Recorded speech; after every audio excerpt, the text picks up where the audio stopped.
எந்த பெரியாரோடு அண்ணா முரண்பட்டாரோ அந்த பெரியாரோடு எந்த போராட்டத்திலும் அண்ணா முரண்படவே இல்லை.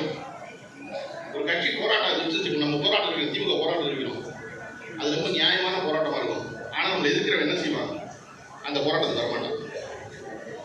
அவன் இந்த போராட்டத்துக்கு கூட வருவானா? வரமாட்டான். கச்சத்தீவை மீட்கணும்னு நம்ம போராடுறோம், நம்ம கூட வருவானா? வரமாட்டான்.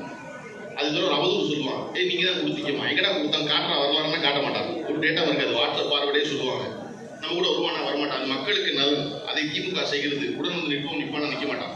ஏன்னா திமுக பேர் வாங்கிட்டு போய்விடுவான். ஆனால் அண்ணா அவர்கள் திராவிடர் கழகத்தை தலைவராக இருக்கிற பெரியார் என்னவெல்லாம் போராட்டம் அறிவிச்சாரோ அந்த போராட்டத்துக்கு பூரா அண்ணா கூட போய் நின்னாரு. பெரியார் சொல்வதை நாங்கள் ஆதரிக்கிறோம்.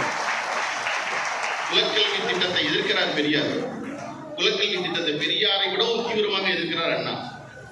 ரெண்டு பேரும் சந்திச்சிக்கவே இல்லை, வெளியே வந்தாச்சு. பெரியாருக்கு திட்டு கொஞ்ச நஞ்சம்ல அந்த திட்டுறாரு திராவிட முன்னேற்ற கழகத்து தம்பிகளை, அண்ணாவை அவ்வளவு வரையும்.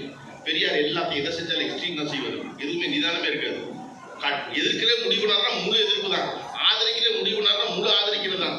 ஏன்னா பெரியார் முதல்ல இருந்தது வந்து காங்கிரஸ் கட்சியில வந்து கள்ளு குடிக்கக்கூடாதுன்னு சொல்லி காந்தி சொல்லி கள்ளுக்கடை மறியல் போராட்டம் அறிவிச்சா போய் கள்ளுக்கடை மறியல் தான் அறிவிக்கணும், அதுதானே போராட்டம்.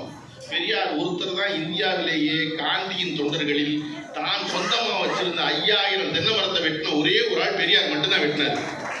ஏன்னா தென்னை மரம் இருந்தா கல் இறக்கல, அதனால வேண்டாம். அவர் மரம் பெரியார் காந்தி பெரியாரை பார்த்து பயந்த இடம் அந்த இடம் தான். என்னடா ஒருத்தன் கள்ளுக்கடை மறியல் அறிவிச்சோம்னா போய் சொந்த மரத்தை வெட்டுமா ஒருத்தன், இவ்வளவு தீவிரமா இருக்கானே, அவனை கொஞ்சம் கண்ட்ரோல் பண்ணுங்கப்பான்னு காந்தி சொல்ல ஆரம்பிச்சது. பெரியார் அந்த இடத்துல தான் அப்படி எல்லாத்துலயும் தீவிரமா இருந்தார். அப்படி தீவிரமா திமுக திட்டினார்.